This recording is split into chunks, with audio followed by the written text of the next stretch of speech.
തൃശൂർ കേച്ചേരിയിൽ ആന ഇടഞ്ഞു. ആന ഇടഞ്ഞതോടെ സംസ്ഥാന പാതയിൽ ഗതാഗതം തടസ്സപ്പെട്ടു.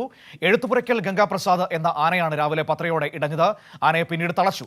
വിവരങ്ങളുമായി ശരത്ത് ഓങ്ങല്ലൂർ ചേരുകയാണ്. ശരത്ത്, ആശങ്കാജനകമായ സാഹചര്യങ്ങളൊക്കെ ഒഴിവായി അല്ലേ ആനയെ തളച്ചതോടുകൂടി? എപ്പോഴാണ് ആന ഇടഞ്ഞത്? മറ്റു കാര്യങ്ങൾ എന്തൊക്കെയാണ്? മനു, രാവിലെ 10:30 കൂടിയിട്ടാണ് ഇത്തരത്തിൽ തൃശൂർ കേച്ചേരിയിൽ ആന ഇടഞ്ഞത്.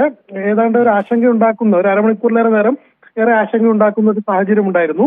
ഈ ആന റോഡിലൂടെ ഓടുന്ന ഒരു സാഹചര്യം ഉണ്ടായി. എരനെല്ലൂർ ക്ഷേത്രത്തിന് സമീപത്ത് വെച്ചാണ് ഇത്തരത്തിൽ ആന ഇടഞ്ഞിട്ടുണ്ടായിരുന്നത്.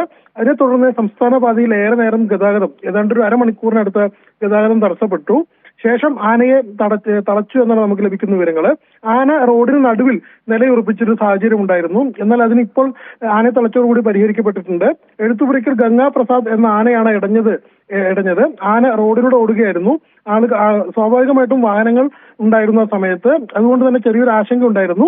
അരമണിക്കൂറിനകം തന്നെ ആനയെ തളയ്ക്കാൻ കഴിഞ്ഞത് ഏറെ ആശ്വാസകരമായി. മനു, ശരി, ഏതായാലും ആനയെ തളച്ചു എന്നത് ആശ്വാസകരമായ കാര്യം തന്നെയാണ്. വിവരങ്ങളാണ് ഇപ്പോൾ ശരത്ത് നൽകിയത്.